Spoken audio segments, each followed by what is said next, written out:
오늘 하나님께서 저희들에게 주시는 말씀은 에스겔 37장 1절에서 14절까지의 말씀입니다. 아마 구약성경 1209페이지쯤에 있습니다.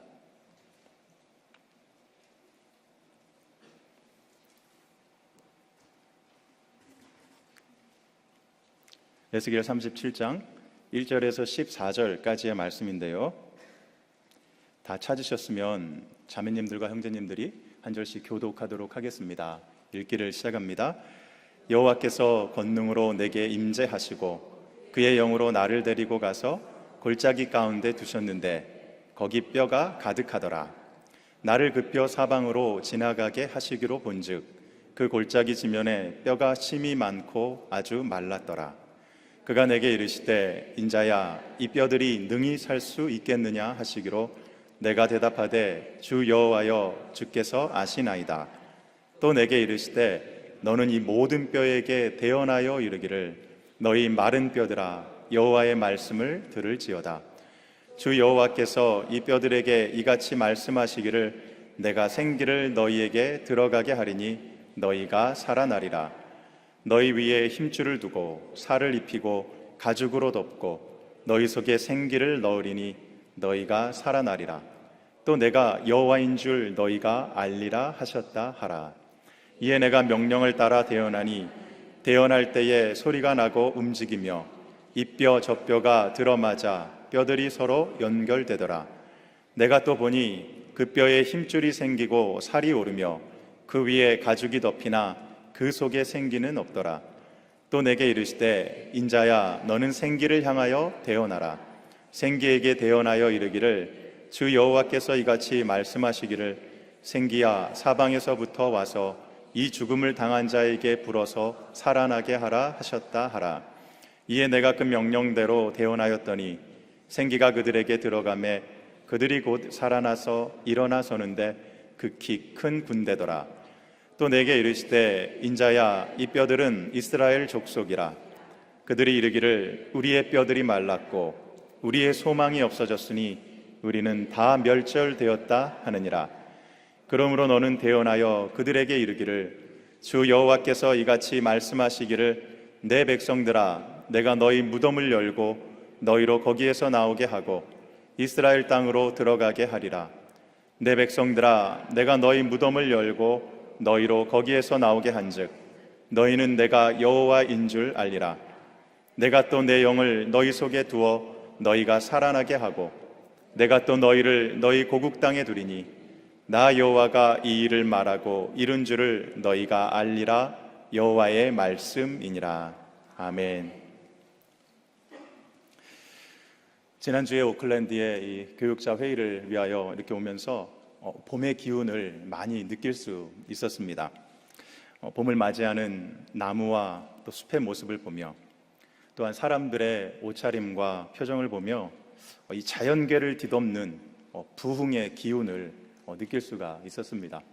아마 여러분들도 오늘 이 오클랜드에 오시면서 그와 같은 분위기를 많이 느끼셨을 것입니다. 그런데 여러분, 이 부흥이란 말의 의미를 알고 계십니까? 오늘 아침 펠팍에서 만난 어느 집사님께서 이 주보에 있는 설교 제목을 보시더니 목사님, 기대가 됩니다 라고 이제 그렇게 격려해 주셨는데요, 이 부흥이라는 말이 저희들에게 주는 그와 같은 기분 좋음이 있습니다.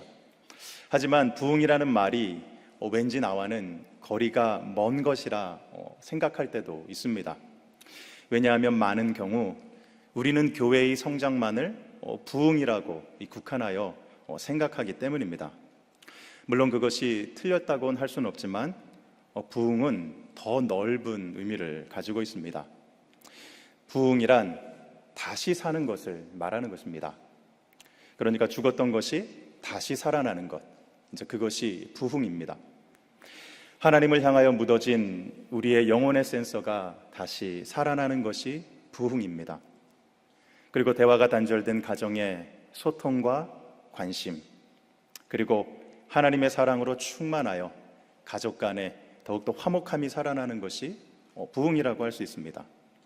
또한 활력이 사라진 일터에 이 땀 흘리는 기쁨이 살아나는 것, 그리고 습관적으로 드리던 예배가 감사와 기쁨으로 드려지는 것이 부흥이라고 할 수 있습니다. 그러니까 겨우내 묵었던 것들을 버리고 집을 새롭게 단장하는 것처럼 우리의 마음에 묵었던 것들을 버리고 이 새롭게 되는 것이 부흥이라고 하는 것입니다. 특별히 사순절을 보내면서 이와 같은 부흥이 우리의 삶에 일어나기를 간절히 소원하는 이유는 이 사순절의 의미 때문입니다. 사순절을 영어로 렌트라고 이야기합니다. 그러니까 이 말은 이 봄이라고 하는 의미로부터 온 말인데요. 예수님의 부활과도 관련이 있습니다. 그러니까 만물이 소생하는 봄의 계절, 그리고 우리 주님께서 다시 사신 이 부활의 계절에 우리의 영혼이 다시 사신 것을 기대하는 시간, 그것이 바로 이 사순절이라고 하는 것입니다. 이 사순절 기간에 우리의 심령 가운데, 그리고 우리가 속한 이 공동체 가운데 부활하신 주님으로 인하여 부흥의 은혜가 넘쳐나기를 간절히 소원합니다. 오늘은 에스겔서의 말씀입니다. 에스겔은 남유다의 제사장 출신으로 주전 597년 바벨론의 2차 침공 때에 이 포로가 되어 바벨론으로 끌려갔던 사람이었습니다. 그가 끌려갈 때가 25세였고 5년 후인 이 나이 30에 선지자로 부름을 받아 이 바벨론 포로지에서 주전 570년까지 활동했던 선지자였습니다. 에스겔은 그곳에서 여러 가지 환상과 비유를 통해 이스라엘을 향한 하나님의 심판과 회복을 선포하며 또 포로된 백성들에게 희망과 위로를 전하였던 선지자였습니다. 오늘 본문 말씀은 이 에스겔이 본 마른 뼈의 환상입니다. 여러분들 너무도 잘 아시는 이제 본문 말씀일 텐데요. 완전히 말라버린 뼈들이 다시 살아나 이 큰 군대가 되는 정말 놀라운 환상입니다. 저는 오늘 본문을 통해 하나님께서 주시는 그 부흥에 관해 잠깐 여러분들과 함께 살펴보도록 하려고 합니다. 하나님께서 주시는 부흥, 그것은 우리의 절망으로부터 시작합니다. 2절 말씀에 나를 그 뼈 사방으로 지나가게 하시기로 본즉 그 골짜기 지면에 뼈가 심이 많고 아주 말랐더라 말씀합니다. 에스겔이 환상 속에서 본 이 골짜기에는 마른 뼈들이 있었습니다. 그런데 이 마른 뼈들의 상태가 어느 정도인가 하면 뼈가 심이 많고 또 아주 말랐다고 이야기합니다. 그러니까 양적, 질적 상태가 아주 절망적이다라는 것을 말하는 것인데요. 한마디로 이야기하면 완전히 망했다라고 이제 이야기할 수 있습니다.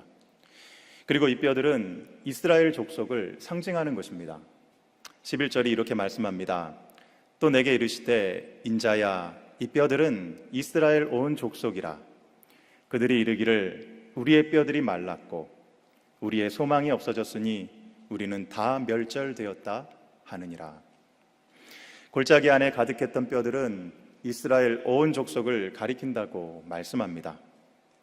하나님께 범죄하여 멸망의 길을 걸어갔던 이스라엘이 이 골짜기에 마른 뼈들과 같았다고 말씀하는 것입니다. 에스겔이 이 골짜기의 마른 뼈 환상을 보기 전 이 이스라엘 포로 공동체 안에는 한 가지 믿는 구석이 있었습니다. 그것은 바로 예루살렘에 있는 성전이었습니다. 예루살렘은 하나님께서 택하신 도시이고 또 성전은 하나님의 임재가 있는 곳이기 때문에 이 예루살렘과 성전은 끄떡없다는 믿음이었습니다. 그리고 예루살렘의 성전이 건재하는 한 우리는 가까운 시일 내에 그리운 고향으로 다시 돌아갈 수 있다는 그 희망이 이제 이 바벨론에 있었던 그 이스라엘 포로 공동체 안에 있는 그와 같은 희망이었다고 하는 것입니다. 이러한 희망은 히스기야 왕 때로 거슬러 올라갑니다. 예루살렘을 멸망시키기 위해 18만 5천 명의 아수르 군대가 예루살렘 성을 포위하였습니다. 그리고 이스라엘이 풍전등화의 위기에 처한 상황이었습니다. 그러자 신실했던 히스기야는 성전으로 올라가 이제 기도하기 시작합니다. 그리고 그날 저녁 하나님의 천사가 성을 포위하고 있던 18만 5천 명의 아수르 군사들을 전멸시켰고 히스기야와 예루살렘 성은 위기를 모면할 수 있었습니다. 그런데 이때로부터 하나님의 성전이 있는 한 우리는 절대 망하지 않는다는 믿음이 생겨나기 시작했다는 것입니다. 그렇기 때문에 바벨론에 있는 이 이스라엘 포로들의 마음속에는 얼마 있지 않아 고향으로 돌아갈 수 있을 것이란 기대가 있었던 것입니다. 하지만 에스겔은 그것이 헛된 바램이고 또 예루살렘과 성전은 반드시 심판받을 것이라고 예언하였습니다. 왜냐하면 이스라엘이 하나님께 범죄하였기 때문입니다. 결국 주전 586년에 이 바벨론의 3차 침공으로 예루살렘과 성전은 완전히 무너지고 말았습니다. 여러분, 이와 같은 소식을 들었던 이스라엘 포로 공동체의 마음이 어떠했을까요? 그토록 붙들고 있었던 한 가닥 남은 희망마저 사라지는 것을 볼 때에 그들은 심한 절망에 빠지고 말았습니다. 포로 생활의 어려움 가운데에도 포기하지 않고 붙들었던 그 자신들의 마지막 희망마저 사라져버렸기 때문입니다. 그때부터 그들의 입술에서는 절망과 탄식의 소리가 들렸습니다. 다시 한번 11절 후반부를 보시면 우리의 뼈들이 말랐고 우리의 소망이 없어졌으니 우리는 다 멸절되었다. 에스겔 33장 10절도 이렇게 말씀합니다. 그런즉 인자야 너는 이스라엘 족속에게 이르기를 너희가 말하여 이르되 우리의 허물과 죄가 이미 우리에게 있어 우리로 그 가운데에서 쇠퇴하게 하니 어찌 능히 살리오 하거니와. 정말 다 죽게 되었습니다. 이제 아무런 소망도 없게 되었습니다. 골짜기에 무수히 많은 마른 뼈들과 같이 완전한 절망을 경험하는 것입니다. 그토록 그리워하던 고향은 사라지고 성전은 무너졌습니다. 이제 자신들이 돌아갈 곳도 없어졌고 또 의지하고 기대었던 것들이 다 사라지고 말았습니다. 바로 그것이 이스라엘 포로 공동체의 팽배에 있던 절망이었다고 하는 것입니다. 그런데 바로 그 절망의 한복판에서 하나님의 음성이 들려오기 시작합니다. 3절에 그가 내게 이르시되 인자야 이 뼈들이 능히 살 수 있겠느냐 하시기로. 그러자 에스겔이 대답합니다. 내가 대답하되 주 여호와여 주께서 아시나이다. 여러분, 하나님께서 정말 모르셔서 에스겔에게 그와 같은 질문을 던지셨던 것일까요? 아니죠. 바짝 말라버린 뼈가 다시 살 수 없다는 것은 어린 아이도 다 아는 사실입니다. 그런데 왜 질문하고 계실까요? 그것은 하나님께 그에 대한 답이 있다는 것을 말씀하시기 위함입니다. 하나님께 소망을 두라는 것입니다. 마른 뼈와 같은 이스라엘의 현실은 다시 살 수 없는 절망과도 같지만 죽은 자를 살리시는 하나님께 소망을 둘 때에 기적이 일어난다는 것을 말씀하시는 것입니다. 주 여호와여 주께서 아시나이다. 주 여호와여 주께서 아시나이다. 바로 이 에스겔의 대답 속에서 자신들의 무지와 무력함을 인정하고 하나님께 답이 있음을 겸손히 인정하는 믿음이 무엇인지 보게 된다고 하는 것입니다. 우리가 이 땅에서 붙들고 사는 헛된 희망들이 무너질 때 오직 주님만이 나의 소망이시고 주님께만 답이 있음을 고백하며 우리도 그렇게 주님 앞에 나아가야 한다는 것을 보여주는 것입니다. 주님, 저는 모릅니다. 그러나 주께서 아십니다. 주님, 저는 정말 못합니다. 그러나 주님은 하실 수 있습니다. 주님, 저는 절망입니다. 그러나 주님은 소망의 하나님이십니다. 성도 여러분, 이것이 저와 여러분의 고백이 되어야 할 줄 믿습니다. 우리도 이 세상을 살면서 경험하는 절망이 있습니다. 영적으로, 육신적으로, 또 경제적으로, 앞이 보이지 않는 불확실한 미래로 인하여, 그리고 하나님과 사람들과의 관계 속에서 완전히 무너지고 또 망한 것 같은 깊은 절망을 느낄 때가 있습니다. 정말 마른 뼈와 같다고 할 수 있습니다. 하지만 바로 그 자리로부터 부흥은 시작됩니다. 하나님의 자녀들은 그 절망의 자리에서 다시 한번 일어서는 것입니다. 나의 똑똑함이나 능력이 아닌 전적인 하나님의 능력과 은혜로 인하여 죽음과 절망의 자리가 참 생명과 소망의 자리로 변화되는 것입니다. 절망의 자리에서 하나님을 더욱 의지하셔서 놀라운 부흥을 경험하시는 성도님들 되시기를 바랍니다. 그리고 두 번째로, 부흥은 성령님의 능력으로 가능하게 되는 것입니다. 하나님의 말씀이 임하자 마른 뼈들이 서로 맞춰지기 시작합니다. 그리고 그 뼈에 힘줄이 생기고 살이 오르고 그 위에 가죽이 덮이게 되었습니다. 이제 살아나는 것 같아 보입니다. 하지만 아직은 아닙니다. 왜냐하면 그 속에 생기가 없기 때문입니다. 그러자 하나님께서 에스겔에게 말씀하십니다. 9절에 또 내게 이르시되 인자야 너는 생기를 향하여 대언하라. 생기에게 대언하여 이르기를 주 여호와께서 이같이 말씀하시기를 생기야 사방에서부터 와서 이 죽음을 당한 자에게 불어서 살아나게 하라 하셨다 하라. 또 계속해서 10절에 이에 내가 그 명령대로 대언하였더니 생기가 그들에게 들어가매 그들이 곧 살아나서 일어나서는데 극히 큰 군대더라. 생기가 들어가기 전 이스라엘은 형태만 있는 사람들의 모습입니다. 마치 진시 황제의 무덤에서 발견된 토기 인형과 같은 존재입니다. 몸의 형태는 갖추고 있지만 아직 살아있는 존재는 아니었다고 하는 것입니다. 그런데 사방으로부터 온 생기가 죽은 자들에게 들어가자 곧 살아나게 되었습니다. 그리고 큰 군대를 이루었다고 말씀합니다. 정말 큰 부흥을 경험한 것입니다. 양적으로나 질적으로 완전히 망했던 이스라엘이 엄청난 부흥을 맞이하게 될 것을 보여주는 것입니다. 그리고 큰 부흥을 일으켰던 결정적인 요소는 다름 아닌 생기였습니다. 생기라는 의미의 히브리 말은 루아흐입니다. 그런데 이 루아흐라는 단어 속에는 많은 의미들이 있습니다. 잘 알려진 것이 영 혹은 신, 그러니까 스피릿을 이야기합니다. 그리고 또 바람, 그리고 오늘 지금 말씀드린 생기라는 그와 같은 의미들입니다. 그리고 루아흐는 또 아주 중요한 의미를 가지고 있습니다. 그것은 바로 성령을 가리키는 말이기도 합니다. 그런데 오늘 본문에서는 이 루아흐라는 말이 여러 가지 뜻으로 해석되어 무려 10번이나 사용되고 있는 것을 볼 수가 있습니다.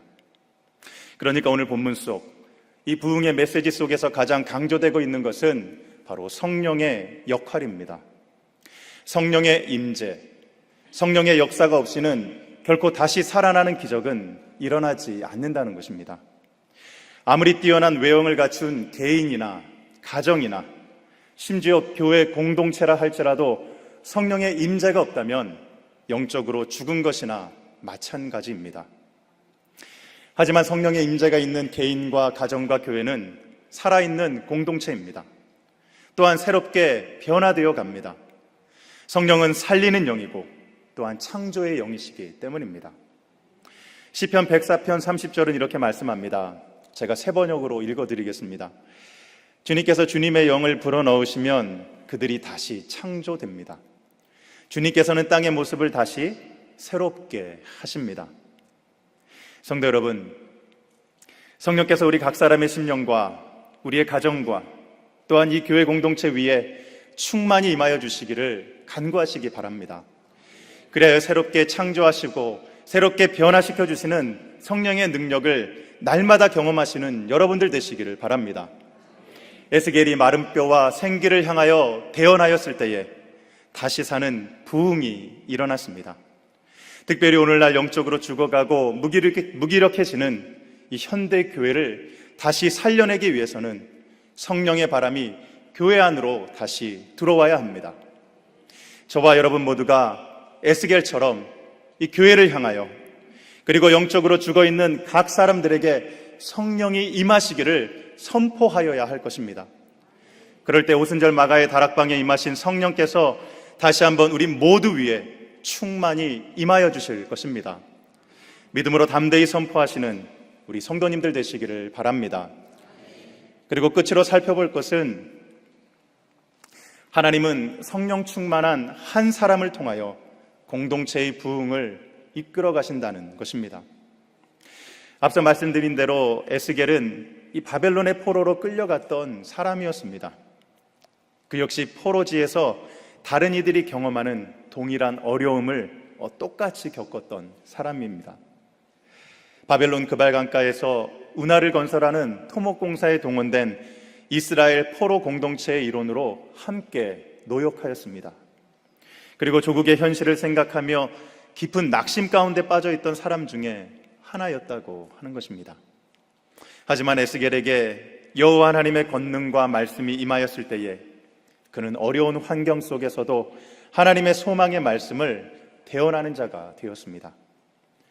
그리고 오늘 본문 속에서도 하나님의 능력에 사로잡혀 그의 사명을 감당하는 에스겔의 모습을 볼 수가 있습니다. 1절 말씀에 여호와께서 권능으로 내게 임재하시고 그의 영으로 나를 데리고 가서 골짜기 가운데 두셨는데 거기 뼈가 가득하더라. 하나님의 권능과 성령이 에스겔에게 임하였습니다. 그리고 하나님께서 이루실 회복이 무엇인지 환상 가운데 보게 되었습니다. 그러니까 부흥의 시작을 알리는 귀한 사명을 감당하였던 것입니다. 성도 여러분, 우리는 종종 나 한 사람이 뭘 할 수 있을까라는 무력감에 빠질 때가 있습니다. 그리고 우리의 환경과 나 자신의 능력을 보노라면 때론 한심스럽게 느껴질 때도 있습니다. 하지만 하나님의 자녀된 우리가 반드시 알아야 할 사실은 성령의 능력이 임할 때 나 자신이 살아난다는 것입니다.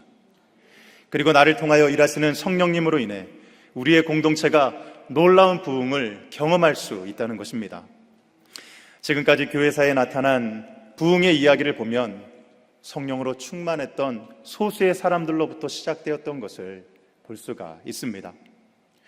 요한 웨슬리와 요나단 에드워드, 또 조지 휘필드와 찰스 피니, 무디와 같은 사람들이 이 성령의 기름 부으심을 받아 부흥의 횃불을 높이 치켜 쳐들었던 사람들이었습니다.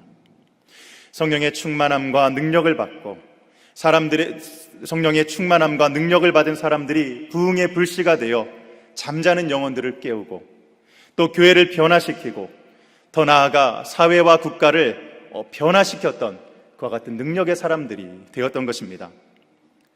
그리고 성령을 받아 하나님께 쓰임받은 사람들을 생각해 보면 그들은 그리 뛰어난 사람들이 아니었습니다.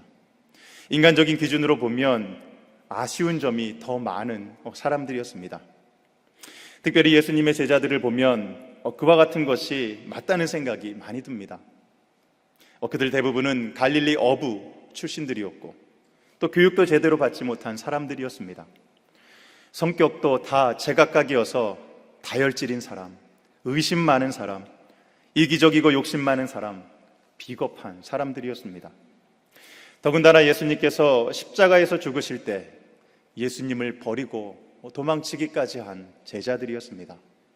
정말 한심하기 짝이 없는 사람들입니다.